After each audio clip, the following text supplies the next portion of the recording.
Students missing ఉన్నారు, వచ్చేటోళ్ళు రండి పిల్లలు. నేను సెషన్ ఇటు పంపి మధ్యలో రాము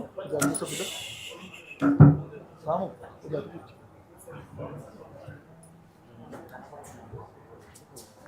ఎవరో ఒకరు కూర్చోండి అయితే తొందరగా.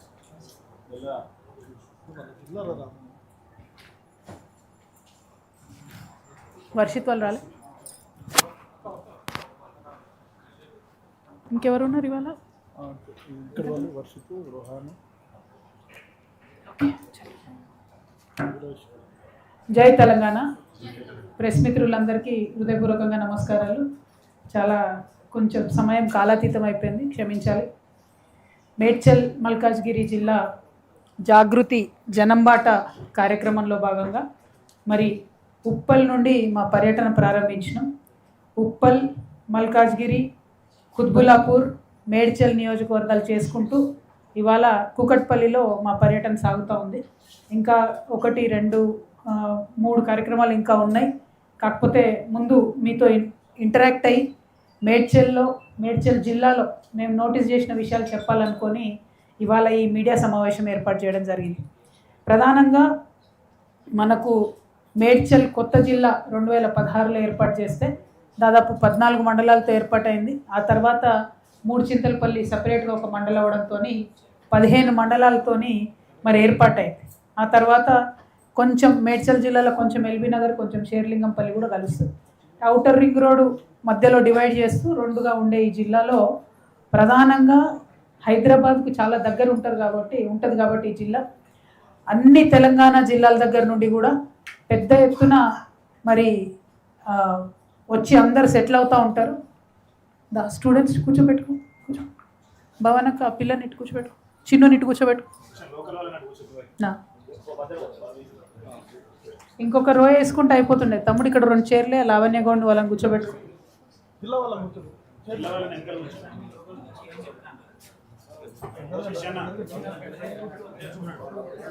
సాజన్ ఇంకో 2 చైర్లు ఇక్కడ వేస్తే, లావణ్య బండారు కూడా ఇక్కడ ఉంది.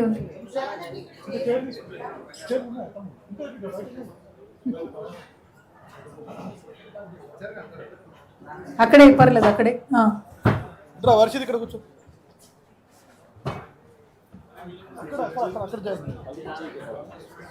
అటోగలు ఇటోగలు అట్లా వచ్చి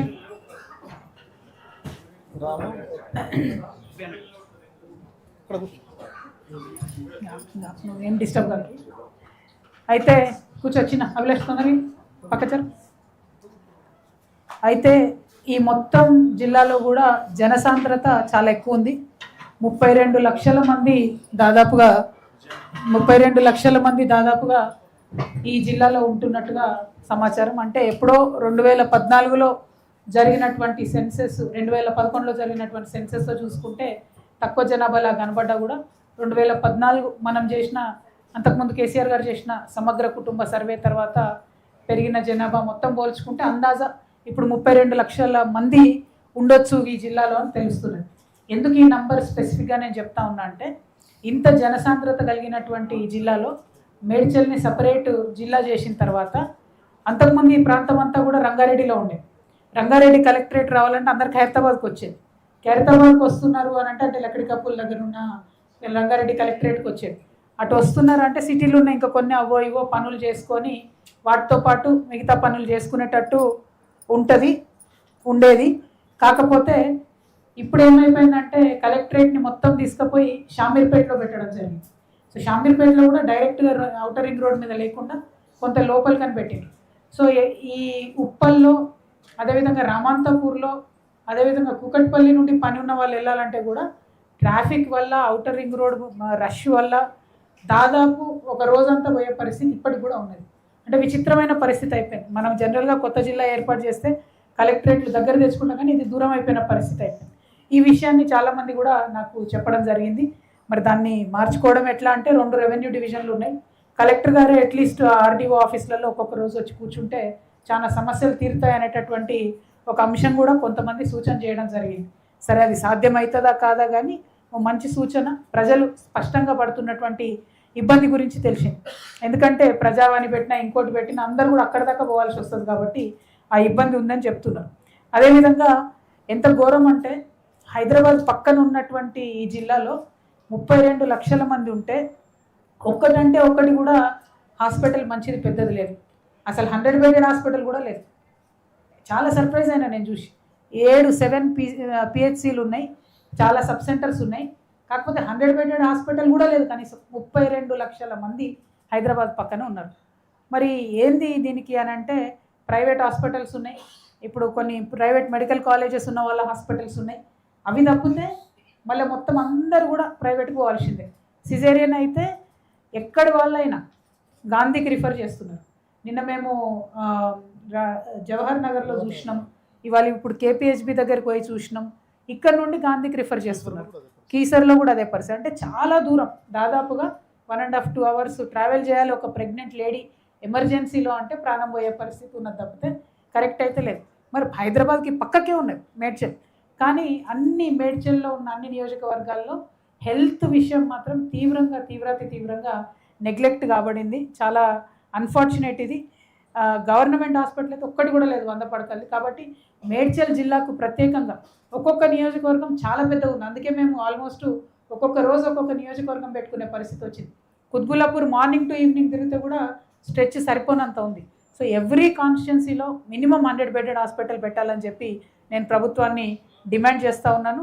అందులో గైనెక్ ఉండాలి, అన్నీ ఉండాలి, కానీ 100 బెడెడ్ హాస్పిటల్స్ అయితే ఖచ్చితంగా ప్రతి నియోజకవర్గంలో కూడా పెట్టాలని చెప్పి నేను కోరుతూ ఉన్నాను. అదేవిధంగా ఇక్కడ ఏ నియోజకవర్గం, ఈ 5 నియోజకవర్గాల్లో నేను చెప్పినట్టుగా ఎక్కడికి పోయినా కూడా మిషన్ భగీరథలో వచ్చే నీళ్ళ ప్రాబ్లం ఉన్నది. కొన్ని చోట్ల అయితే వారానికి ఒకసారి వస్తున్న పరిస్థితి. అదే వీరేందర్ వాళ్ళ ఇల్లు ఎక్కడ, కుత్బుల్లాపూర్, సూరారంలో 5 రోజులకు ఒకసారి నీళ్ళు వస్తున్న పరిస్థితి ఉన్నది. ఇక జవహర్ నగర్లో అయితే రిజిస్ట్రేషన్ కాదు, డబుల్ రిజిస్ట్రేషన్, మొత్తం రిజిస్ట్రేషన్ మాఫియా ఉన్న వాళ్ళు ఉంటారు. కాబట్టి అక్కడైతే అసలు నీళ్ళు ఇచ్చే దిక్కే లేనటువంటి పరిస్థితి ఉన్నది. ఎందుకు మనుషులు బతుకుతున్నారా అనేటటువంటి పరిస్థితులలో నిజంగా ఎంత పేదరికం చూసినామంటే మామూలుగా లేదు పేదరికం. మొన్న అల్వాల్లో ఒక భూదేవి నగర్కు పోతే మల్కాజ్గిరి నియోజకవర్గంలో రైలు పట్ట ఉన్నంత మేర, ఎంత రైలు పట్ట ఉంటే అంత 350 ఇండ్లు ఉన్నాయి. ఇంత చిన్న అగ్గిపెట్టెలు కూడా అసలు సిగ్గుపడతాయి ఆ సైజు చూసి, అంత చిన్న ఇండ్లు. అంటే ఘోరం ఏంటంటే అక్కడికి కేసీఆర్ గారు పోయారు సీఎం అయిన తర్వాత, అక్కడికి ఎంపీగా ఉన్నప్పుడు రేవంత్ రెడ్డి గారు పోయారు, అందరు నాయకులు పోయారు. మొత్తం ఆ 350 ఇండ్లు కూడా అందరు పాలమూరు వాళ్ళే, మళ్ళీ ఎప్పుడో వచ్చి సెటిల్ అయిన వాళ్ళు నాగర్ కర్నూలు వాళ్ళందరూ పోయినరు. అందరు చెప్పిర్రు మేము మీకు ఇల్లు కట్టిస్తామని చెప్పి. అసలు ఎక్కడ కూడా సమస్య పరిష్కారం కాలేదు. నిజంగా ఇండ్లు ఎవరికి అవసరమో వాళ్ళకి ఎవరికి ఇండ్లు అందని పరిస్థితి మేడ్చల్ మల్కాజ్గిరిలో ఉన్నది.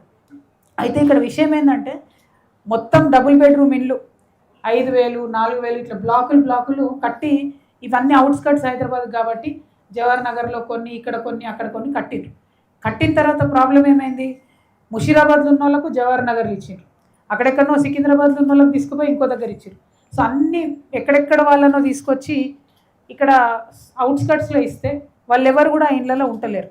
ఉండకపోయేసరికి అధికారులు ఏం చేస్తున్నారు, మీరు ఇళ్ళల్లో ఎందుకు ఉంటలేరు, మీ ఇల్లు క్యాన్సిల్ చేస్తామని రోజు పొద్దున్న లేస్తే నోటీసులు ఇవ్వడం. అన్నిటికన్నా దారుణం మేము నోటీస్ చేసింది ఏంటంటే, ఏదైతే డిగ్నిటీ హౌసింగ్ అంటామో డబుల్ బెడ్రూమ్ హౌసెస్ జవహర్ నగర్లో ఒక 5,000 ఇండ్లు కట్టిరు, దాదాపు 4,600 యూనిట్లు. ఎంత ఘోరం అంటే మురికి కూపంలోంచి పేదవాళ్ళని తీసి చెత్తగుట్ట పక్కన వేసేసారు అన్నట్టు. డంపింగ్ యార్డు పెద్ద గుట్టలు, 4-5 గుట్టలు ఉన్నాయి, దాని పక్కనే 4,600 డబుల్ బెడ్రూమ్ ఇండ్లు కట్టిరు. ఓకే సరే, ఏదో ఒకటి పేదవాళ్ళు లేని వాళ్ళు తీసుకున్నాక ఇప్పుడు ఏమైందంటే అదే ఫ్లాట్స్ పక్కకు ఎస్టీపీ అని కట్టిరు. ఎస్టీపీ కట్టి మున్సిపల్ వాళ్ళు ఏమంటారు, ఈ ఎస్టీపీ మీరే మెయింటైన్ చేయాలంటారు. అరే కూటికి దిక్కు లేదు, డబుల్ బెడ్రూమ్ ఇచ్చిందే గవర్నమెంటు, మళ్ళా నెలకు 20 లక్షల రూపాయలు మెయింటెనెన్స్ వీళ్ళు కట్టాలంట. ఏడికెళ్ళి కడతారు? కట్టమంటే రెసిడెంట్ వెల్ఫేర్ అసోసియేషన్ చట్టం ఉంది, మీరు అర్జెంటుగా ఎన్నికలు పెట్టుకోవాలి, మీరు రెసిడెన్స్ వెల్ఫేర్స్ మీరు అసోసియేషన్ ఏర్పడాలి, దాని నుంచి మీరు అన్నీ చేయాలంటారు. అంటే ఎంత ఘోరం అంటే పేదవాళ్ళకి ఇచ్చిన ఇళ్లలో కూడా కనీసం మానవత్వం లేకుండా అధికారులు బిహేవ్ చేస్తున్నారు. ఇంకొక దారుణమైన విషయం ఏంటంటే, మరి ఇంతమంది 4,600 కుటుంబాలు ఇక్కడ ఇచ్చిండ్రు కదా, అంటే ఒక చిన్న మున్సిపాలిటీ, చిన్న గ్రామం క్రియేట్ చేసిండ్రు కదా, ఒక స్కూల్ కావాలి మాకు అని అడిగితే అందులోనే 2nd ఫ్లోర్లో 3rd ఫ్లోర్లో ఒక 2 అపార్ట్మెంట్లు తీసి అందులోనే స్కూల్ పెట్టి, ఒకటే టీచరు, అందులోనే పిల్లలు. ఆ ఎన్ని ఫ్లోర్స్ దిగాలి ఎక్కాలి అంటే లిఫ్ట్ పనిచేయదు. ఆ పిల్లల సేఫ్టీ ఏంటంటే మాట్లాడటం లేరు. మరి మాకు హాస్పిటల్ లేదంటే అందులోనే ఒక రూమ్లో హాస్పిటల్ పెట్టేసారు. అంటే ఎంత ఘోరం అంటే ఆ అంగన్వాడీ కూడా అందులోనే పెట్టి, అంటే ఎంత ఘోరం అంటే ఇచ్చిన డబుల్ బెడ్రూమ్లు ఎందుకు ఇచ్చారో అర్థం కానటువంటి పరిస్థితి ఉన్నది. మళ్ళీ ఇప్పుడు అక్కడ ఉన్న 4600 మంది కుటుంబాలు కూడా అందరూ కూడా పాపం ఇళ్లలో పని చేసుకునే వాళ్ళు, రోజు కూలీ చేసుకునే వాళ్ళు, ఆ టైప్ వాళ్ళు అక్కడ నుంచి బస్సు ఎక్కి వాడు హైదరాబాద్కి వచ్చి పని చేసుకొని మళ్ళీ వెనక్కి వెళ్ళాలి. అంటే బస్సులు అయితే అసలే లేవు. ఈ ఫ్రీ బస్సు వద్దు, ఎట్టి పరిస్థితులలో టైంకు బస్సులు కావాలి, ఎక్కువ బస్సులు కావాలని ప్రతి చోట ఎక్కడికి వెళ్తే అక్కడ మమ్మల్ని అడుగుతున్నటువంటి పరిస్థితి కనబడతా ఉంది. అయితే ఇక ఒక్కొక్క చోట అంటే మనం ఈ జిల్లా గురించి ఎంత గొప్ప జిల్లా అంటే నిజంగా బల్క్ డ్రగ్ ఇండస్ట్రీ ఉంది, ఫార్మసీ ఉంది, కన్స్ట్రక్షన్ ఇండస్ట్రీస్ ఉన్నాయి, ఎన్ఎఫ్ఎల్ ఉంది, ఈసీఐఎల్ ఉంది, హెచ్ఏఎల్ ఉంది, సిసిఎంబి ఉంది, ఎన్జిఆర్ఐ ఉంది, బిఎల్ ఉంది, ఎన్ఆర్ఎస్ఏ ఉంది, డుండిగల్ ఎయిర్ ఫోర్స్ అకాడమీ ఉంది. అంటే ఇక ఇన్స్టిట్యూట్స్ అయితే బిట్స్ పిలానీ ఉంది, నల్సర్ ఉంది, జేఎన్టీ ఉంది, ఐపీఈ ఉంది, హకీంపేట్ ఎయిర్ ఫోర్స్ అకాడమీ ఉంది. ఇవన్నీ ఉండగా కూడా కనీసం బస్సులు లేవంటే అసలు కనీసం బస్సులు లేవు. రోడ్లు అయితే ఎంత దారుణంగా ఉన్నాయంటే మేడ్చల్ మల్కాజ్గిరిలో మేము ఆదిలాబాద్ పోయినప్పుడు అనుకున్నాం, ఆ తర్వాత జుక్కలు పోయినప్పుడు అనుకున్నాం ఎక్కడున్నాం రా నాయన మనం ఎన్నో శతాబ్దీలు ఉన్నామని. మళ్ళీ నిన్న మేడ్చల్ చూసినప్పుడు కూడా అదే ఫీలింగ్ వచ్చింది. 2 ఫీట్ల పొడుగు గొయ్యిలు, భయంకరమైన పరిస్థితి. మరి అడిగి నాయకులు పోతలేరా వస్తలేరా నాకు నిజంగా అర్థమవుతలేదు. దీని మీద మాత్రం ప్రభుత్వం ప్రత్యేక దృష్టి పెట్టాలి. ఇంకోటి ఏమైందంటే మేడ్చల్ అంతా కూడా ఎడ్యుకేషన్ హబ్, ఎడ్యుకేషన్ మాఫియా తయారైంది. 250 పైచీలకు డిగ్రీ కాలేజీలు, 250 పైచీలకు ప్రైవేట్ ఇంజనీరింగ్ కాలేజీలు ఉన్నాయి. అంటే వాళ్ళ బస్సులు, వాళ్ళ పిల్లలు, ఆ పోయేది వచ్చేది, ఆ రష్, ఆ ఫీజులు, యూ కెన్ ఇమాజిన్ దీంతో ఎంత క్రౌడ్ పెరుగుతుంది. మరి ఇంత క్రౌడ్ పెరిగినప్పుడు ప్రభుత్వం ఏం చేస్తుంది రోడ్లకు సంబంధించి కానీ ఏది కానీ. అంటే నేను ఒక్క ప్రభుత్వాన్ని బ్లేమ్ చేస్తలేను, ఎవరైనా కూడా అదే పరిస్థితి ఉన్నది. ఇంకా గమ్మత్ ఏంటంటే మొత్తం అంతకుముందు బీఆర్ఎస్ ఉన్నప్పుడే దాదాపు 91% మున్సిపల్ అయిపోయింది. ఇప్పుడు మొత్తానికి మున్సిపల్ అయిపోయింది. ఇప్పుడు సగం జిల్లా మేడ్చల్ అవుటర్ రింగ్ రోడ్ లోపల ఉన్నదంతా జిహెచ్ఎంసీలో కూడా కలిసిపోయింది. నిన్న మేము జవహర్ నగర్ పోతే వాళ్ళు కట్టుకున్న బాత్రూమ్లు కూల్చేసే పరిస్థితి ఉంది. ఇప్పుడు వాళ్ళని జిహెచ్ఎంసీలో పడేసి taxes same to same Hyderabad taxes ఉంటాయి, ఫెసిలిటీస్ జీరో, కనీసం వాటర్ కనెక్షన్ కూడా లేనటువంటి పరిస్థితి, కరెంటు లేనటువంటి పరిస్థితి, కరెంటు పోల్ లేనటువంటి పరిస్థితి. మరి దాన్ని ఎట్లా చూడాలి, ఏం చేయాలి, దీని మీద మాత్రం ఆలోచించాలి. ఎందుకంటే ఇక్కడ మనం global rising, Hyderabad rising, Telangana rising అని చేస్తున్నాం ఈరోజు ప్రోగ్రామ్.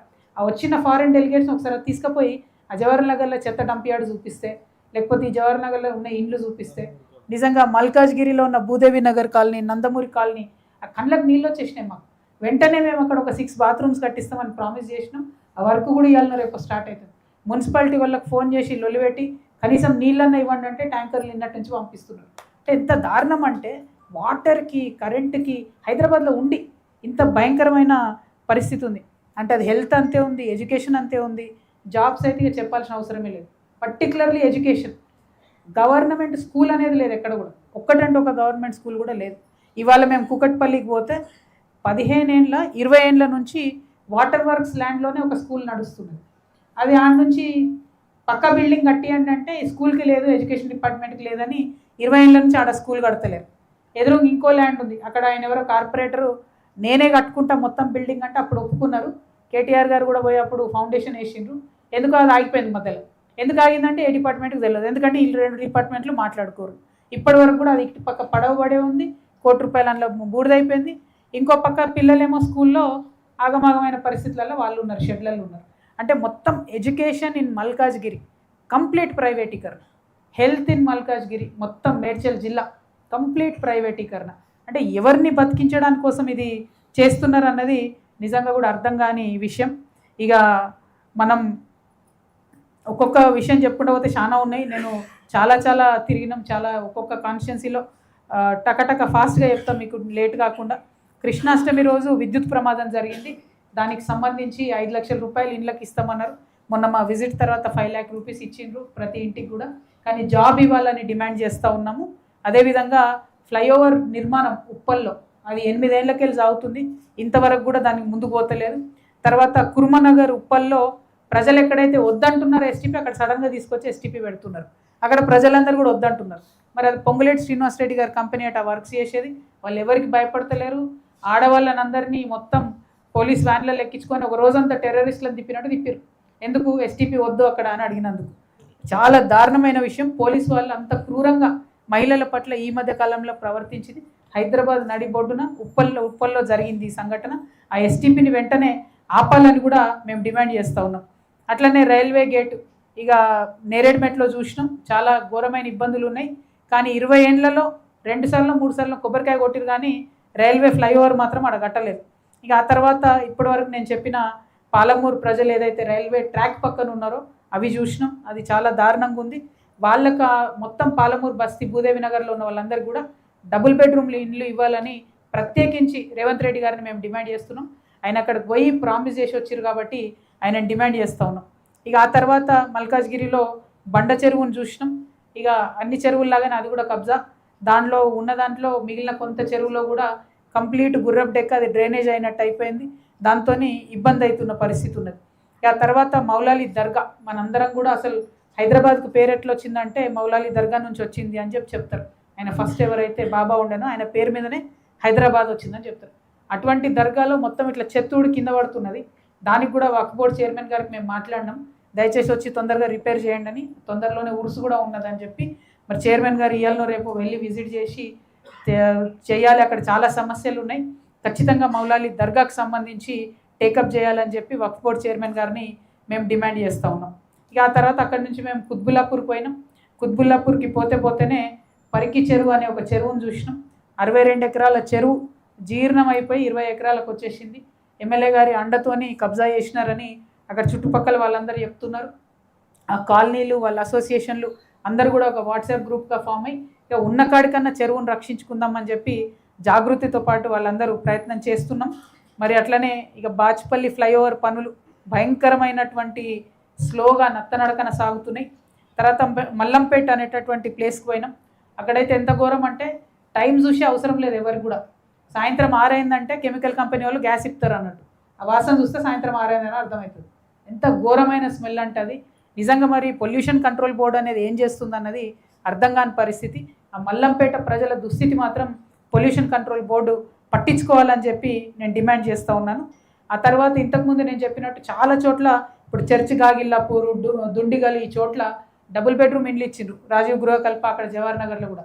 కానీ ఏమాత్రం ఫెసిలిటీ లేదు, రోడ్ లేదు, డ్రైనేజ్ కనెక్షన్ లేదు, కరెంట్ కనెక్షన్ లేదు, దారుణమైనటువంటి పరిస్థితులు ఉన్నాయి. దాని మీద ప్రభుత్వం ప్రత్యేకించి దృష్టి పెట్టాలని చెప్పి నేను కోరుతా ఉన్నాను. అదేవిధంగా మరి కుత్బుల్లాపూర్లో లింగం చెరువు అని ఉన్నది. ఈ లింగం చెరువులో మొత్తం మల్లారెడ్డి గారి హాస్పిటల్ కాలేజ్ నుండి పోయి వ్యర్థాలన్నీ అందులో కలవడంతో ఈ చెరువు అంతా పాడైపోయిందని చెప్పి అదే చెరువులో మరి చాలా పెద్ద ఎత్తున మల్లారెడ్డి గారు వారికి సంబంధించిన కాలేజెస్ కబ్జా చేసినాయని చెప్పి చెప్తా ఉన్నారు. మరి ఆ విషయాన్ని ప్రభుత్వం గమనించాలి, హైడ్రా వాళ్ళు పర్టికులర్గా చూడాలి. మరి ఏమవుతుంది, ఎందుకు హైడ్రా అటు పోతలేదన్న విషయాన్ని కూడా మేము ప్రశ్నిస్తూ ఉన్నాం. అట్లనే మన జగద్గిరి గుట్టలో మెడికల్ కాలేజ్ మంజూరైందని చెప్పి కుత్బుల్లాపూర్ శాసనసభ్యులు వివేక్ గారు మరి అక్కడ పాలాభిషేకాలు చేసిరు, అన్నీ చేసిరు, కానీ ఇంతవరకు మెడికల్ కాలేజ్ అయితే ఎక్కడ కూడా కనబడ్డ పరిస్థితి లేదు. మరి బస్ డిపో కూడా అదే చేసిరు, అయిపోయిందని కొబ్బరికాయలు కొట్టేసిరు, కానీ బస్ డిపో ఇంతవరకు రానటువంటి పరిస్థితి కనబడుతూ ఉంది. అదేవిధంగా అక్కడి నుండి మేము మేడ్చల్ పోయినాం, మల్లారెడ్డి గారి నియోజకవర్గం. ఇక అక్కడనే చాలా ఇబ్బందులు. మేడ్చల్ మల్కాజ్గిరిలో రేవంత్ రెడ్డి గారు కూడా ఎంపీగా ఉన్నప్పుడు దమ్మాయిగూడ అని ఒక ఏరియా ఉంటుంది, పెద్ద ఎత్తున నాలా పోతుంటుంది. అడికెళ్ళి ఆ నాలా దగ్గరికి పోయి చూసి రేవంత్ రెడ్డి గారు ఏమంటారంటే ఈ నాలాలో పందులు బొర్లనియకుండా చూసుకుంటాం మేము అని చెప్పి ఆయన ఎంపీగా ఉన్నప్పుడే కొబ్బరికాయ కొట్టి నాలా పనులు అయిపోయినాయి స్టార్ట్ చేసేసినామని చెప్పేసి వచ్చేసిరు, కానీ ఇంతవరకు కూడా ఆ నాలా పనులు మొదలు పెట్టలేదు. నేనైతే ఒక్కటే డిమాండ్ చేస్తూ ఉన్నా, ఆ నాలా పనులన్నా ప్రారంభించాలి, లేకపోతే రేవంత్ రెడ్డి గారు పోయి ఆ నాలా పక్కనన్నా ఉండాలి కొన్ని రోజులు. చాలా దారుణమైన పరిస్థితి ఉన్నది, దాన్ని మాత్రం మేము సీరియస్గా డిమాండ్ చేస్తున్నాం. ఎందుకంటే తెలంగాణ రైజింగ్ కాదు, ఇది చాలా అన్యాయమైన పరిస్థితుల్లో తెలంగాణ ఉంది, దీన్ని పట్టించుకోవాలని చెప్పి నేను సీఎం గారిని డిమాండ్ చేస్తూ ఉన్నాను. అట్లనే మన లక్ష్మీనగర్లో పక్కకే రూపాయికే వాటర్ కనెక్షన్ ఇస్తామని చెప్పి స్థానిక కార్పొరేటర్ గారు గెలిచిండ్రు, అయిపోయింది. అంత అయిపోయాక ఇప్పుడు బలవంతంగా 15,000 నుంచి 20,000 రూపాయలు ఒక్కొక్కరి దగ్గర వాటర్ కనెక్షన్ కోసం వసూలు చేస్తున్నటువంటి పరిస్థితి ఉంది. ఇది ఒక్క కాలనీ కాదు, హైదరాబాద్లో అనేక చోట్ల మేము ఎక్కడెక్కడ తిరిగితే మేడ్చల్లో అనేక చోట్ల ఇది కనిపించింది. కాబట్టి దీని మీద మేడ్చల్ కలెక్టర్ గారు ప్రత్యేక దృష్టి పెట్టాలని చెప్పి మేము డిమాండ్ చేస్తూ ఉన్నాం. అట్లనే ఇక చాలా దగ్గరలో సమీకృత మార్కెట్ యార్డులను కట్టిండ్రు, అవి ఎందుకు కూడా పనికి రాకుండా ఉన్నటువంటి పరిస్థితులు. ఇంతకుముందు నేను మీకు చెప్పినట్టుగా ఎక్కడ చూసినా కూడా హాస్పిటల్ లేదు, ప్రతి చోట అదే కంప్లైంట్. ఫ్లైఓవర్ నిర్మాణాలు, రోడ్లు అనేవి భయంకరమైన పరిస్థితులు ఉన్నాయి. ఇక మేడ్చల్ ఎండింగ్లో మేము లక్ష్మాపూర్ అనేటటువంటి గ్రామానికి పోయినాం. ఈ లక్ష్మాపూర్ అనే గ్రామానికి ప్రత్యేకత ఏంటంటే మూడుచింతలపల్లిలో ధరణిని లాంచ్ చేసే ముందట కేసీఆర్ గారు మధ్యలో లక్ష్మాపూర్లో ఆగి అక్కడ రైతులతో మాట్లాడారు. ఈ లక్ష్మాపూర్ ప్రాబ్లం ఏంటంటే 100 సంవత్సరాల నుంచి కూడా నక్ష లేదు, మ్యాప్ లేదు ఊరికి. కాబట్టి ధరణి వస్తే నక్ష వస్తుంది, నక్ష వస్తే మన ఊరు నక్ష మొత్తం మారిపోతుంది, మన ప్రజలందరి జీవితాలు మారిపోతాయన్న ఉద్దేశంతో ధరణిలోకి దాన్ని ఎక్కించడం జరిగింది. ఎక్కించినాక ఏమైంది, కేసీఆర్ గారు వాళ్ళకి చెప్పింది ఏంది, మీరు ఇంటింటికి పోయి మీరు ప్రతి పొలం పోయి సర్వే చేయండి అని చెప్తే శాటిలైట్లో సర్వే వేసి పడేసిరు మా నక్ష. వేసిన తర్వాత ఇప్పుడు జరిగింది ఏంది, 5 ఎకరాలు రైతుకుంటే 1/2 ఎకరం పడ్డది, ఒక రైతుకి 2 ఎకరాలు ఉంటే 1/4 ఎకరం పడ్డది. అంటే ఈ మొత్తం 10 ఏళ్ళ బీఆర్ఎస్ పాలనలో రైతు బంధు అంతటా వస్తే ఏ ఊరి ప్రేరణగా ధరణి స్టార్ట్ అయిందో అక్కడ మాత్రం రాలేదు రైతు బంధు.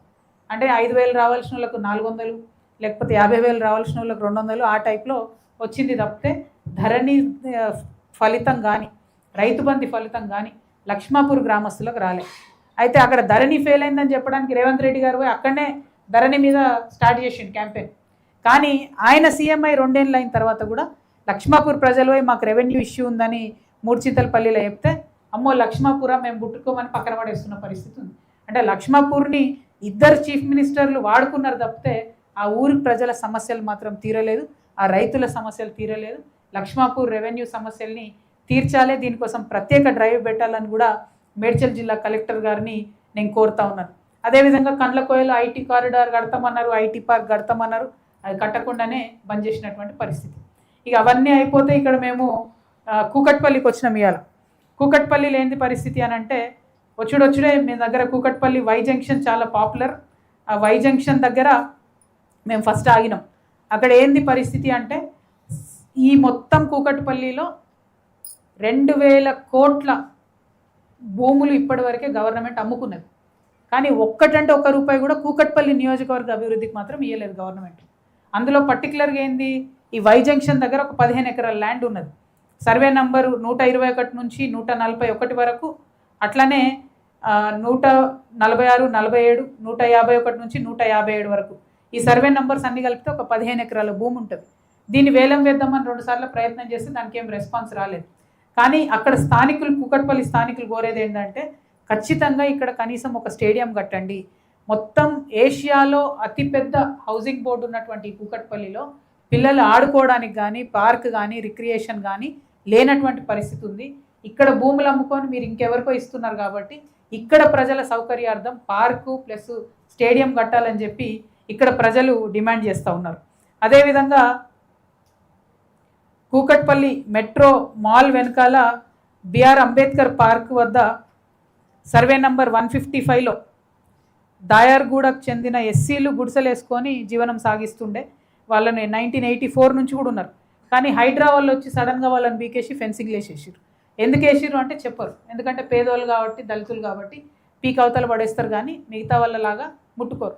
ఇదే కూకట్పల్లిలో నేను ఇంకొక ఎగ్జాంపుల్ చెప్తాను మీకు. రంగదాముని చెరువు కట్ట అని ఒకటి ఉంది. ఆ రంగదాముని చెరువు కట్టను తొలిచి ఒక కంపెనీ మకుటా తరంగట ఒక కంపెనీ ఓ పెద్ద రియల్ ఎస్టేట్ వెంచర్ వేసారు. ఒక్కొక్క ఫ్లాట్ 2 నుంచి 3 కోట్లకు అమ్ముకుంటారు. దాన్ని మాత్రం హైదరాబాద్ చూడరు, అసలు దాని దిక్కు మాత్రం హైదరాబాద్ పోనేవారు. ఎందుకంటే దాని వెనుక పెద్ద పెద్ద పేర్లు ఉన్నాయి.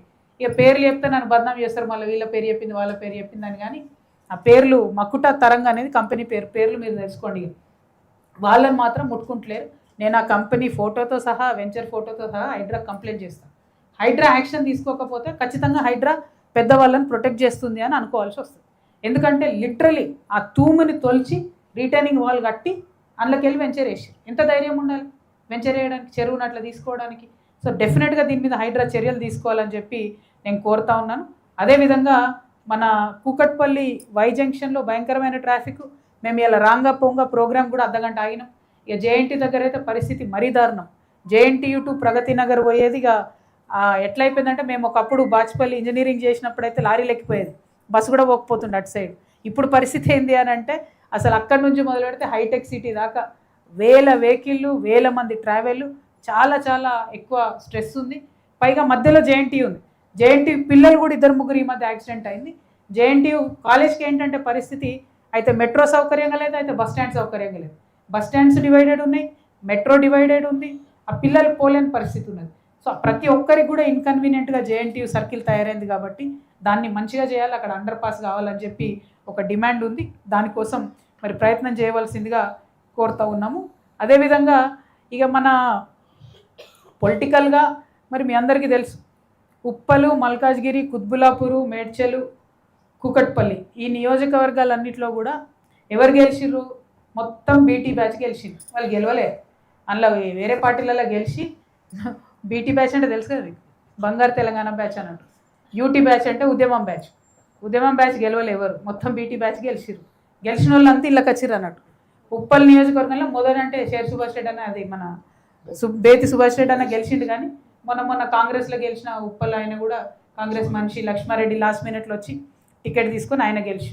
మల్కాజ్గిరిలో అంటే మన మల్లారెడ్డి గారు అందులో టీడీపీలో గెలిచి ఆయన ఇటు వచ్చి. కుత్బులాపూర్లో వివేక్ గారు కూడా టీడీపీలో గెలిచి ఆయన ఇటే వచ్చి. మేడ్చల్లో కూడా same situation, Kukatpally same situation. వీళ్ళందరూ ఏంది అని అంటే ఉద్యమాలు చేసినటువంటి ప్రతి ఒక్క ప్రజల్ని కూడా అనగదొక్కి కంప్లీట్గా ఈ బంగారు తెలంగాణ బ్యాచ్ మొత్తం మేడ్చల్లో ఎందుకు వచ్చిరు వీళ్ళంటే అభివృద్ధి కోసం రాలే. ఎందుకంటే అభివృద్ధి అనేది ఏడ కనవలే నాకు మేడ్చల్లో తిరుగుతాయి. అంటే పై సోప్ టాప్ మంచిగా ఉంది, ఒకటో రెండో పెద్ద రోడ్లు ఉంటాయి, దాని చుట్టూ అన్ని ఇంటర్నేషనల్ బ్రాండ్స్ ఉంటాయి, ఓకే. వెనక చూస్తే మాత్రం గల్లీలల్లా భయంకరమైన పరిస్థితి. ఎందుకు వచ్చింది వీళ్ళు, ఎందుకు వచ్చింది ఈ బీటీ బ్యాచ్? తెలంగాణ డెవలప్ చేయడానికి వచ్చినోడు ఎవరు ఇట్లా ఉండరు. మరి 10 ఏళ్ళల్లో చాలా డెవలప్ చేసి ఉండొచ్చు. ఎందుకు వచ్చిరంటే చెరువుల కోసం, భూముల కోసం, పవర్ కోసం వచ్చి ప్రతి ఒక్కరు, ఇప్పుడు నేను చెప్పిన ప్రతి ఒక్క ఎమ్మెల్యే గారు స్థానికంగా చెరువుల కబ్జా, భూముల కబ్జా. ఇక నేను ఎన్ని చెప్పాలి డీటెయిల్స్ చెప్దామంటే భయంకరమైన పరిస్థితి ఉంది. ఇక్కడ మొత్తం కుత్బులాపూర్ని అయితే కబ్జాలపూర్ అని పెట్టేసారు. కూకట్పల్లి మొత్తం బ్లూ షీట్స్, ఎక్కడ చూడు బ్లూ షీట్సే. ఏం బ్లూ షీట్స్ ఏందో అర్థమే కావు, అన్ని బ్లూ షీట్స్ ఉన్నాయి ఎక్కడ చూస్తే అక్కడ. కానీ ఇన్ని ప్రైవేట్గా ఇంత డెవలప్ అయిన వీళ్ళు తప్పితే ఎక్కడ ఒక గవర్నమెంట్ హాస్పిటల్ లేదు. ఒక 100 పడకల హాస్పిటల్ ఇంత 32 లక్షల మందికి ఏ ఒక్క నియోజకవర్గంలో లేదు. నిజంగా నాకు ఆశ్చర్యం అనిపిస్తుంది. నేను నవ్వుకుంటున్నాను, నేను అక్కడెక్కడో ఆదిలాబాద్ పోయి అభివృద్ధి జరగలేదు అనుకుంటున్నా. మేడ్చల్ లేనిది ఇట్లా పరిస్థితి ఉందని. గమ్మత్ ఏంటంటే 6 అడుగుల బుల్లెట్ హెల్త్ మినిస్టర్, ఆయన ఎక్కడ కట్టలే మరి 100 పడకల hospital. IT minister, de facto chief minister KTR గారు, ఆయన మొత్తం అసలు అర్బన్ ఏరియా అంతా మొత్తం అద్భుతంగా వేసేసిన మున్సిపాలిటీ అన్నారు. ఏం అద్భుతమైంది అసలు? మేడ్చల్ చూస్తే తెలుస్తుంది ఏం అద్భుతమైంది, ఏం అభివృద్ధి అయిందో. ప్రజలకు మాత్రం లాభం కాలే. ఇక్కడనో ఒకటో రెండో సీసీ రోడ్లు వేసారు, కానీ అన్ని సేమ్ ప్రాబ్లమ్స్, రిజిస్ట్రేషన్స్ ప్రాబ్లమ్స్ అట్లే ఉన్నాయి, నల్లా ప్రాబ్లమ్స్ అట్లనే ఉన్నాయి, నాలా ప్రాబ్లమ్స్ అట్లనే ఉన్నాయి. మరి ఏం అభివృద్ధి? అభివృద్ధి అంటే ఏంది? లైట్లు, రోడ్లు, ఇంటర్నేషనల్ బ్రాండ్లు, ఇంతేనా? మరి జనంకి ఏమైనా ఏం లేదా? దోమలు బుక్కుతున్నారు నిజంగా. దమ్మాయిగూడలో చూస్తేనైతే జనాలు ఘోరమైన పరిస్థితి ఉంది. ఈ ఇద్దరు కూడా మొత్తం చాలా చాలా డెవలప్ చేసినామని చెప్పుకునే బీఆర్ఎస్లో కూడా మేడ్చల్ అయితే అభివృద్ధి కాలేదు. కాంగ్రెస్ వచ్చినాక ఇక పెనంలోకి వెళ్ళి పొయ్యిల పడ్డ పరిస్థితి అయింది. ఆ మాత్రం అంతో ఇంతో జరిగింది కూడా కాంగ్రెస్ వచ్చినాక. మొత్తానికంటే మొత్తం కూడా అసలు ప్రజలకు కన్సర్న్ లేకుండా పోయింది. ఆ మాత్రం ఉన్న 5-6 హాస్పిటళ్ళలో కూడా సూది ఉంటే దూది లేదు, దూది ఉంటే సూది లేదన్న పరిస్థితి ఉన్నది తప్పితే ఘోరమైన పరిస్థితి అయిపోయింది. సో దయచేసి నేను మేడ్చల్ జిల్లా ప్రజల్ని కోరేది ఒకటే, మీరు మనకు కావాల్సినటువంటి మౌలిక వసతుల కోసం డెఫినెట్గా నడుం బిగించి పోరాటం చేయకపోతే ఎవరు పట్టించుకోరు. మీరంతా బిజీగా ఉంటారు మాకు తెలుసు. అందరు పాపం హైదరాబాద్కి రావాలి, ఉద్యోగాలు చేయాలి, పోవాలి. అందరు పేద ప్రజలే, డిపెండెంట్గా ఉన్నటువంటి ప్రజలు అర్బన్ అయిపోయారు, ఇప్పుడు జిహెచ్ఎంసీ అయిపోయారు, ఇంకా ఘోరం అవుతుంది మీ పరిస్థితి. మౌలిక వసతుల కోసం మాత్రం పోరాటం చేద్దాం. జాగృతి మీ పక్షాన నిలబడుతుంది. ఖచ్చితంగా ప్రతి కాన్స్టిట్యున్సీలో ఒక 100 పడకల హాస్పిటల్ కోసం ప్రయత్నం చేస్తాం. ప్రతి చోట కూడా గవర్నమెంట్ పాఠశాలల కోసం, గవర్నమెంట్ కళాశాలల కోసం ప్రయత్నం చేస్తాం. ఇన్ఫ్రాస్ట్రక్చర్ కోసం ప్రయత్నం చేస్తాం. ట్రాఫిక్ కొంచెం తగ్గడానికి ప్రయత్నం చేస్తాం. రోడ్లలో గుంతలు పోవడానికి ప్రయత్నం చేస్తాం. అన్నిటికన్నా ఎక్కువ జవహర్ నగర్లో ఏదైతే డంప్ యార్డ్ ఉందో అది రిమూవ్ చేయడానికి ప్రయత్నం చేస్తాం. దానికోసం చాలా పెద్ద ఎత్తున ప్రజలు అక్కడ పోరాటం చేస్తున్నారు. ఆ మొత్తం 300 ఎకరాలలో వేల మంది ప్రజలు ఉన్నారు. ఒక్కరికంటే ఒక్కటి కూడా పట్టా ఇల్లు లేనటువంటి పరిస్థితి ఉంది. అంటే కనీస భద్రత, ఒక సేఫ్టీ, సెక్యూరిటీ కూడా లేనటువంటి పరిస్థితి ఉంది. ఇక రేవంత్ రెడ్డి గారు మల్కాజ్గిరి ఎంపీ ఉండే, ఆయనకి ఇవన్నీ తెలుసు ప్రాబ్లమ్స్. ఇవాళ ఆయన ముఖ్యమంత్రి ఆయన గనక ఈ ముఖ్యమంత్రిగా ఉండి కూడా మేడ్చల్ జిల్లాను పట్టించుకోకపోతే చరిత్ర ఆయనను క్షమించదు. అన్ని సమస్యలు తెలిసి దగ్గరుండి తెలిసిన అతను. అదేవిధంగా రాజేంద్ర అన్న, ఈటల రాజేంద్ర అన్న ఎంపీగా ఉన్నారు, కానీ ఎన్నో పనులు సెంట్రల్ నుంచి పెండింగ్ ఉన్నప్పటికీ కనీసం ఆయన రెస్పాన్స్ ఇవ్వడం కానీ రావడం పోవడం కానీ జరుగుతలేదని ప్రజలు చెప్పిర్రు. దయచేసి దాన్ని మార్చుకొని ప్రజల కోసం ప్రయత్నం చేయాలని చెప్పి నేను రిక్వెస్ట్ చేస్తూ ఉన్నాను. మరి అల్టిమేట్గా మేము చెప్పేది ఒకటే, ఈ జనం బాట కార్యక్రమంలో సమస్యల్ని చూస్తున్నాం, వాటిని ప్రభుత్వాల దృష్టికి తీసుకెళ్తాం, ఫాలోఅప్ చేసుకుంటాం. మళ్ళీ మేడ్చల్లో మా కమిటీని పెద్ద ఎత్తున వేసుకొని ఆ కమిటీ ఆధ్వర్యంలో ఇవన్నీ కూడా ఫాలోఅప్ చేసి ప్రజల సమస్యలు కొంత పరిష్కారం చేసే దిశగా ముందుకెళ్తామని చెప్పి తెలియజేస్తున్నా. అయితే ఇక్కడ ఒక చిన్న విషయం చెప్పాలి మీకు. ఇవాళ మనం ప్రెస్ మీట్ తర్వాత యాక్చువల్లీ మేము ఇక్కడ ఒక ఏరియాకి పోవాలి. ఏం ఏరియా ఇది? ఇందిరానగర్. ఇందిరానగర్ ఏరియాలో పరిస్థితి ఎట్లుందంటే 4 బస్తీలలో ఇది ఫోటో ఏంటంటే చిన్న పాప ఇంటి లోపలికి వచ్చిన డ్రైనేజ్ నీళ్ళని ఎత్తిపోసుకుంటుంది. ఇంటి లోపలికి మొత్తం పక్కనున్న మురుగు నీరు వస్తే అది ఎత్తిపోసుకుంటుంది. ఇందిరానగర్ ఈ 4-5 ఏరియాలు. అయితే ఈ బస్తీ చూసి మేము ఇక్కడ క్లీన్ చేయమని డిమాండ్ చేద్దాం ప్రభుత్వాన్ని అనిపోతే ఇక్కడ ఎమ్మెల్యే గారు కృష్ణారావు గారు మేము ఆడ లంచ్ చేసే టైంలో ఆయన జేసీబీలు వేసుకొని అడిగిపోయాడు. పోయి ఇప్పుడు ఆడంతా క్లీన్ చేయించి బయటకు వస్తున్నాడు. మరి ఈ సోయి ముంగటేమైందే? ఈ 10 ఏళ్ళు ఈ సోయి ఉండొచ్చు కదా. జాగృతోళ్ళు జనం బాట అని పెట్టుకొని వచ్చేదాకా కూడా ఎమ్మెల్యేలు కదలకుండా ప్రజల కష్టాలు పట్టించుకోకుండా ఎంత దారుణం ఇది. ఇది మీ కాన్షియన్సే కదా, మీ కోటేషన్ వాళ్ళే కదా. ఇప్పుడు ఆయన పోయి ఆడ కూర్చున్నాడు కృష్ణారావు గారు 2 గంటల నుంచి. ఆయన కబ్జాలు చేసుడు బంద్ చేసి అప్పుడప్పుడు జనాన్ని చూస్తేనేమో ఏమైనా ప్రజల కష్టాలు అర్థమవుతాయి. తెల్లారులేస్తే కబ్జాలు, తెల్లారులేస్తే సెటిల్మెంట్లు, అంతే తప్పితే ప్రజలను పట్టించుకోకుండా ఉన్నారనేటటువంటి ఆరోపణలు మొత్తం మేడ్చల్లో ఉన్న అందరు ఎమ్మెల్యేల మీద కూడా ఉన్నాయి. మరి ఒకరు నేను పేరు చెప్పదలుచుకోలేదు. సరే మీరు సంపాదించుకున్నారు, కానీ అప్పుడో ఇప్పుడో ప్రజల దిక్కన్నా చూడాలి అని నేను కోరుతా ఉన్నా. రెండవది, హైడ్రా మాత్రం చాలా దారుణంగా ఈ మేడ్చల్ మొత్తంలో కూడా పెద్దవాళ్ళ పక్షాన్నే పనిచేస్తుంది. నేను ప్రతి చోట నాకు వచ్చినటువంటి కంప్లైంట్స్ని హైడ్రా కమిషనర్ గారికి ఫార్వర్డ్ చేస్తా. మీరు చర్యలు తీసుకోకపోతే మాత్రం మీరు మీ ప్రభుత్వం పెద్దల పక్షమే, పేదల పక్షం కాదనేటటువంటి క్లారిటీ ప్రజలకు వస్తుందన్న విషయాన్ని తెలియజేస్తూ మళ్ళొకసారి మీడియా మిత్రులందరికీ కూడా ధన్యవాదాలు. సారీ కొంచెం లాంగ్ ప్రెస్ మీట్ అయింది, కానీ బాధ ఎంత అవుతుందంటే అక్కడ పరిస్థితులు చూస్తే చాలా ఘోరంగా ఉంది. అసలు భూదేవి నగర్ మీకు అవకాశం ఉంటే దయచేసి మీడియా మిత్రులు పోండి, ఎందుకంటే కొంచెమన్నా ప్రభుత్వానికి ఏమన్నా సిగ్గు వస్తుందేమో. రైలు పట్టాలు ఎట్లుంటే పట్టాలు చుట్టూనే ఒక్క బాత్రూమ్ లేదు, నాట్ ఈవెన్ సింగిల్ బాత్రూమ్. ఎంత బాధ అయిందంటే అందుకే అక్కడ కట్టిస్తామని ఇమీడియట్గా చెప్పడం జరిగింది. సో ఇట్లాంటి అనేక అంశాలు నిజంగా ఇది ఒక సామెత చెప్తారు పెద్దవాళ్ళు, విశ్వ పర్యటన చేస్తే నాలెడ్జ్ వస్తుందని చెప్తారు.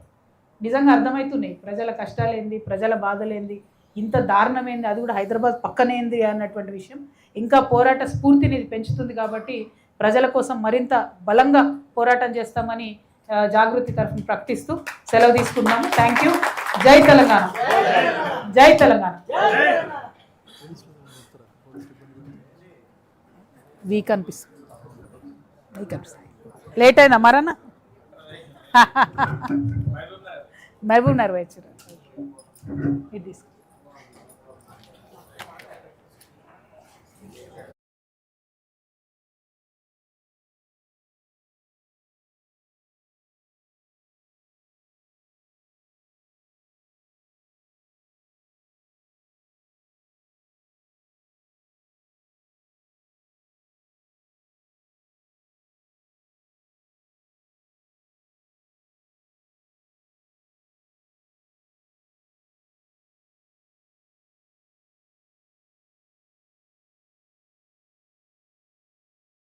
గ్లోబల్ సమ్మిట్ జరుగుతున్నటువంటి సందర్భంలో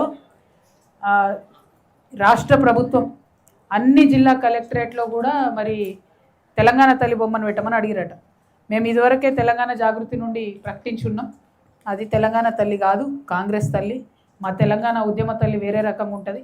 ఆమెను మార్చి మీరు ఇంకొకరు బొమ్మ పెట్టి ప్రజల మీద రుద్దాలని చూస్తే మేము ఒప్పుకునే ప్రసక్తే లేదు. మీరు ఇప్పుడు కలెక్టరేట్లలో పెట్టుకుంటారా, ప్రతి ఊర్లో పెట్టుకుంటారా, ఏం పెట్టుకుంటారా పెట్టుకోండి, కానీ ఎప్పుడో ఒకప్పుడు భగవంతుడు అవకాశం ఇస్తాడు, మాకు కూడా అవకాశం వస్తుంది. అప్పుడు మాత్రం అన్నీ తీసి మళ్ళీ మీకు గాంధీ భవన్కి పంపిస్తామనే విషయాన్ని తెలియజేస్తూ, ఇది కరెక్ట్ కాదు. ప్రజా ఆమోదం లేనటువంటి తెలంగాణ తల్లి విగ్రహాలు పెట్టడం అన్నది కరెక్ట్ కాదు అనే విషయాన్ని నేను ప్రభుత్వానికి తెలియజేస్తూ ఉన్నాను. అదేవిధంగా అసిస్టెంట్ పబ్లిక్ ప్రాసిక్యూటర్ ఎగ్జామ్స్ 14వ తారీఖున జరుగుతున్నాయి. దానికి 4000 మంది హాజరవుతున్నారు. ఈ 4000 మందిలో చాలామంది సర్పంచ్ ఎన్నికలలో పోటీ చేస్తున్నారు. అసిస్టెంట్ పబ్లిక్ ప్రాసిక్యూటర్స్ అంటే వాళ్ళంతా కూడా చదువుకున్న వాళ్ళు, లాయర్లు కాబట్టి వాళ్ళు తీవ్రంగా రిక్వెస్ట్ చేస్తున్నారు, డిమాండ్ చేస్తున్నారు దాన్ని వాయిదా వేయాలని చెప్పి. వేరే ఎగ్జామ్స్ ఉంటే ఎలక్షన్ డేట్స్లో అవి వాయిదా వేసిండ్రు. ఓన్లీ ఇది ఒకటే వాయిదా వేయలేదు. మేము పొద్దునుండి సివి ఆనంద్ గారికి, వివి శ్రీనివాసరావు గారు ఎవరైతే ఆ బోర్డు చైర్మన్ ఉన్నారో ఎగ్జామ్ కండక్ట్ చేయడానికి వారికి కూడా ప్రయత్నం చేసినాం, వారు అందుబాటులోకి రాలేదు. అందుకే పత్రికా ముఖంగా మళ్ళీ ఒకసారి డిమాండ్ చేస్తున్నాం, అసిస్టెంట్ పబ్లిక్ ప్రాసిక్యూటర్ ఎగ్జామ్ని వాయిదా వేయాలి, ఈ సర్పంచ్ ఎన్నికలు అయిపోయిన తర్వాత పెట్టాలని డిమాండ్ చేస్తున్నాం. అట్లనే ఇంకా చాలా సమస్యలు ఉన్నాయి అన్న. మీరు బొల్లారం అంటున్నారు, బొల్లారం రైల్వే గేట్ ఇట్లా మస్తున్నాయన్న, అన్నీ చెప్పుకుంటూ పోతే రేపు పొద్దున్న దాకా అవుతుందన్న. 3-4 గంటలు ట్రాఫిక్ జామ్ అవుతుంది. మీ ఏరియా ప్రాబ్లం నాకు తెలుసు, కానీ అట్లా ప్రతి నియోజకవర్గంలో సేమ్ ఇష్యూస్ ఉన్నాయి.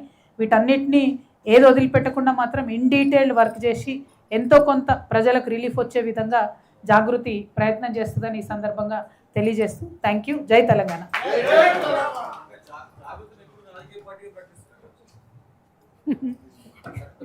ప్రకటించినప్పుడు మీకే చెప్తానా.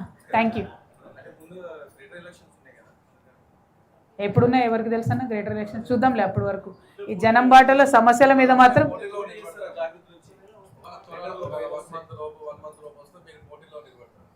చెప్తాను. ఎప్పుడు వస్తా అప్పుడు చెప్తాం, తొందరేమో వచ్చినప్పుడు. ఇప్పుడే ఊహాజనితమైన ప్రశ్నలు ఇప్పుడెందుకు, కానీ చెప్తున్నా కదా ఈ పరిస్థితులు వీటి సందర్భాలు చూస్తుంటే మాత్రం ఖచ్చితంగా ఈ రాష్ట్రంలో ఒక ఆల్టర్నేటివ్ పొలిటికల్ ఫోర్స్ అవసరం, రావాల్సిందే. ఎప్పుడు వస్తా తెలియదు నాకు, కానీ రావాల్సిందే. ఎందుకంటే ఎవరు పని చేయాలి? 10 ఏళ్లలో పని జరిగింది అనుకుంటే మేడ్చల్లో నిన్నటి నుంచి మేము ఈ 4 రోజులు చూస్తున్న పర్యటనలో అసలు అన్ని సమస్యలు ఉండకూడదు, కనీస వసతులు ఉండాలి. ఒక హాస్పిటల్ లేకపోవడం నాకు అర్థం కాదు. ఒక్క hospital, not even single hospital ఈ 5 నియోజకవర్గాలలో. సో అటువంటి వాటి కోసం ఖచ్చితంగా ఫైట్ చేస్తాం. పొలిటికల్ డెసిషన్ తీసుకున్నప్పుడు మీ అందరికీ ఇన్ఫార్మ్ చేస్తాం. Thank you. కాంగ్రెస్ పార్టీ బీసీలకు అన్యాయం చేసిందని అంటున్నారు.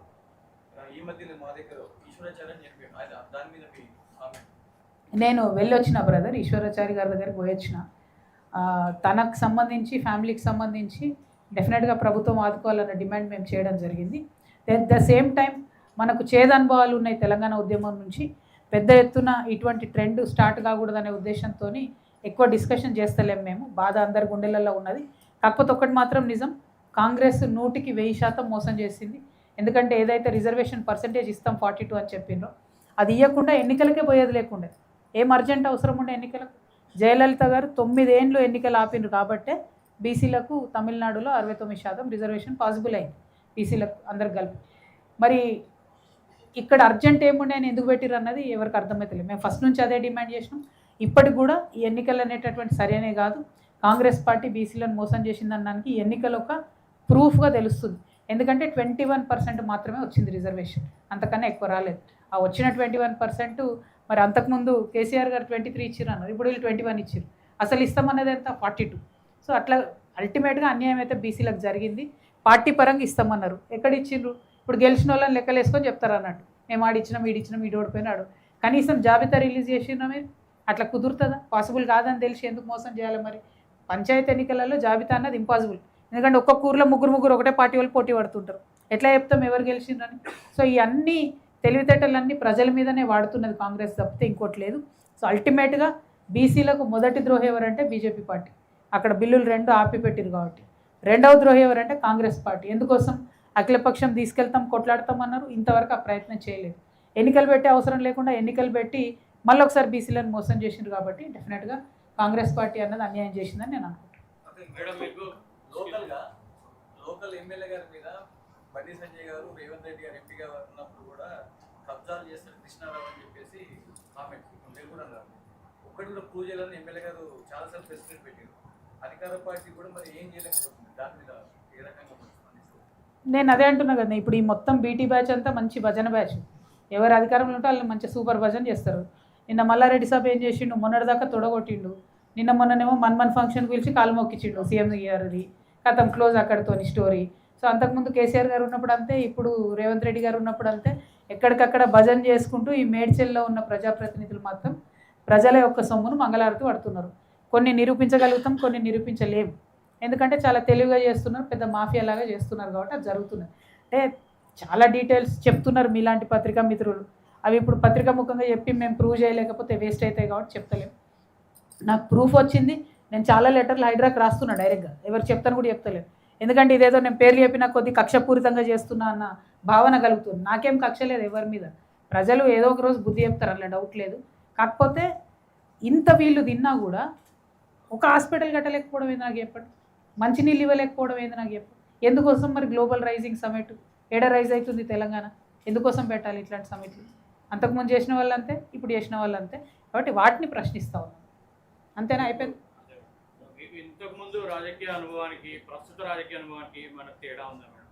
చాలా తేడా ఉంది. ఇప్పుడు అంతకుముందేమో నన్ను ఓన్లీ నిజామాబాద్ కాడికి కట్టేసిరు. మా నిజామాబాదు ఇంత పేదరికం ఉండదు, ఉంటుంది పేదరికం కానీ ఇంత పేదగా ఉండదు.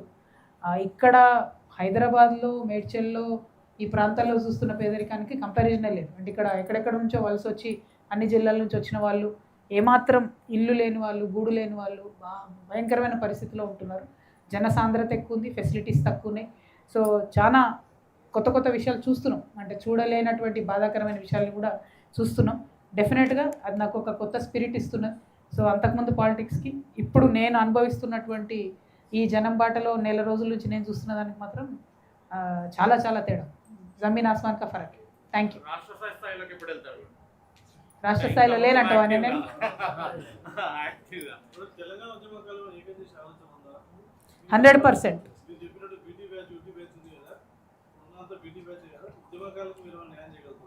యాక్చువల్గా అయితే యూటీ బ్యాచ్ కింద మా షంబీపూర్ రాజుకు రావాలి మంత్రి పదవి, బీటీ బ్యాచ్కి వచ్చింది ఈ జిల్లాకి వెళ్ళి మంత్రి పదవి.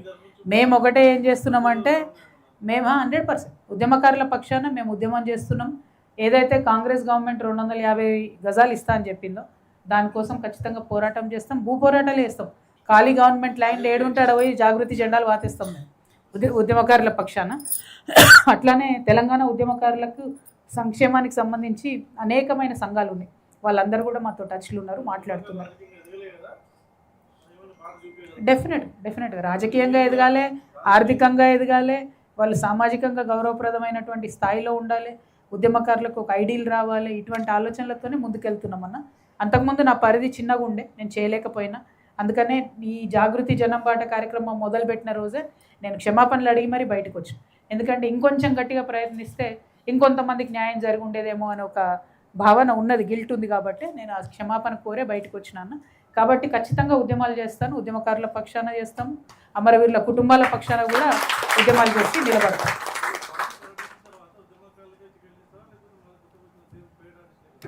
అది పార్టీ ప్రకటించిన తర్వాత అడుగురు క్వశ్చన్, మీరు నన్ను ఇప్పుడు కాదు. Thank you. జై తెలంగాణ.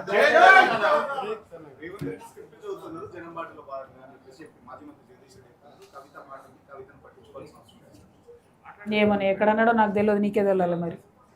పర్లేదు, ఆయన ఎవరు పట్టించుకుంటారు, జగదీష్ రెడ్డితో మనకేం పని. కానీ ఆయన ముందు జనంలో ఉండే సమస్యలు చూసుకోమని చెప్పండి, నాతోనే ఆయనకి ఎందుకు. ఇప్పుడు నేనేమంటున్నా అంటే, ఆయన ఎవరు స్క్రిప్ట్ చదువుతున్నా ఫస్ట్ ఆయన తెలుసుకోమని చెప్పి, నా సంగతి ఎందుకు ఆయనకు. కానీ థ్యాంక్ యూ. జై తెలంగాణ.